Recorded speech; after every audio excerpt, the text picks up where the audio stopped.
Madam President, India thanks Russia for convening the open debate on the situation in the Middle East, including the Palestinian question. I also thank the briefer for her remarks. Today's open debate comes in the backdrop of the Gaza Peace Summit at Sharm el-Sheikh on 13th October 2025. India participated in the summit and we welcome the signing of the landmark peace agreement. It is India's hope that the positive diplomatic momentum that has been generated would lead to lasting peace in the region.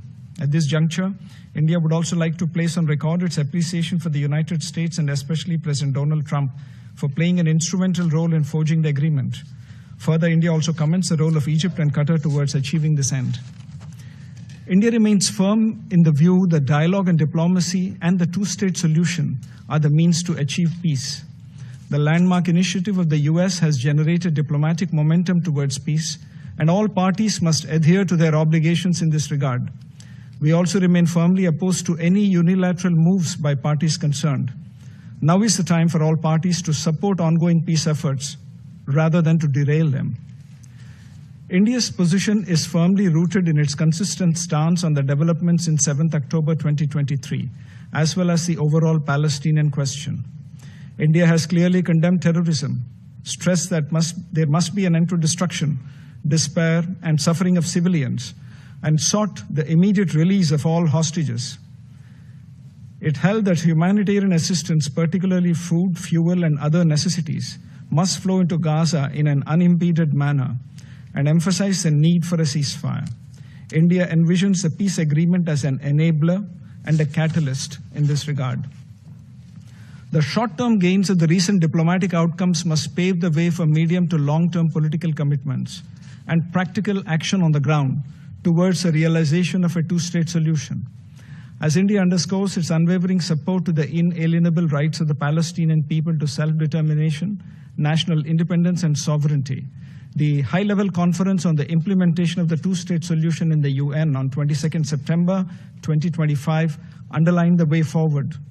The two-state solution is the only pragmatic path. Since India's recognition of the state of Palestine in 1988, India has consistently advocated certain critical parameters: a sovereign, independent, viable state of Palestine, living side by side in peace and security with Israel within secure and recognized borders. Another central element is economic prospects and viability of a Palestinian state. Aid is essential in the short term for rehabilitation and reconstruction. Palestinian people cannot rebuild their lives without the support of the international community. India has been active on this front. The total support by India to the Palestinian people is to the tune of over $170 million, which includes projects worth $40 million in various stages of implementation. Our commitment manifests in various forms depending upon the needs and priorities of the Palestinian people. We have implemented human-centric projects bilaterally and also partnered with the United Nations and the Palestinian Authority in this regard. Over the last 2 years alone, India has provided relief assistance of nearly 135 metric tons of medicines and supplies. Looking ahead, these initiatives must be coupled with the creation of economic frameworks and mechanisms that are conducive for social development, investment, and employment. Madam President, peace and calm on the Palestinian front have implications for the wider region. India stands for lasting peace in the entire Middle East. Therefore, it is important for the agreement to hold and the ceasefire to sustain, and for the parties to honor their respective commitments. Talks must continue and there must be abiding faith in the efficacy of dialogue and diplomacy. On ongoing developments in Syria, humanitarian challenges are an important dimension, and it is important to address these on priority. India's commitment in this regard is also manifested in its supply of 5 metric tons of essential medicines to the friendly people of Syria as recently as July this year. Politically, India continues to stress a Syrian-led and Syrian-owned political process. While taking positive note of progressive normalization of Syria's relations with its Arab neighbors, India also pledges its support to the regional efforts towards finding a long-term solution in Syria. Indian troops in Andof remain steadfast in executing their mandate even during extreme challenges experienced during the recent conflict, including the supreme sacrifice by Acting Force Commander Brigadier General Amitabh Jha in December 2024. India is the third largest contributor to this mission. As the second largest contributor to UNIFIL, India reiterates the importance of the safety and security of peacekeepers of this mission. At a broader level, peacekeepers serve a very critical function of the UN, and they cannot become casualties of conflicts and escalations. India remains hopeful that the Lebanese armed forces would be equipped to discharge the entire spectrum of its responsibilities once the UNIFIL sunset clause becomes operational towards the end of 2026. The humanitarian situation in Yemen is an area of concern. Humanitarian assistance must be above politics. It must reach all civilians, irrespective of affiliations and power structures. Immediate cessation of hostilities would catalyze these efforts. Safety and security of Indian nationals in Yemen are a priority for us.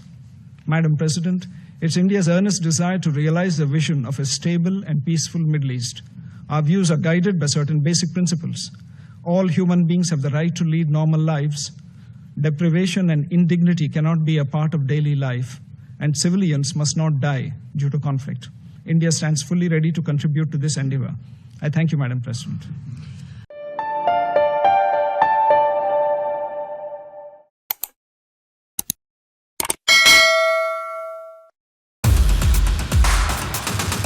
In a world where business never stops, Mint keeps you ahead, any screen, anytime. From studios to the ground, Mint breaks down business, leadership and lifestyle, boldly, visually and smartly. From boardrooms to markets, from personal wealth to industry trends, we bring you the insights that matter. Mint is doing brilliantly well. It's a well-read page, I would think. What fuels India's biggest CEOs? Ride along and find out. I have to work that much harder. I have to put that much more in. Over the years. Yes. Earlier I could say, no, I can't afford it. Yeah. But now I can. Want to invest like the pros? Learn from India's stock market experts. Things like that worry me about markets. I don't want to buy a house to invest. Your money, your future. We make finance simple.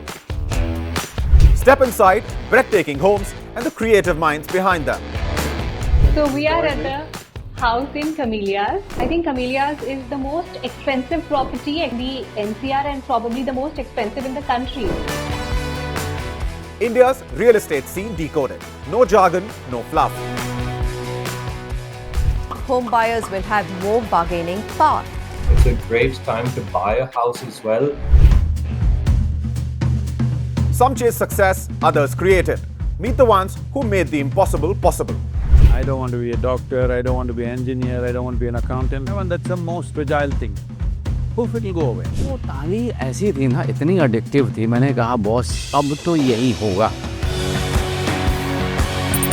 We don't just talk business, we show it. And the world's watching.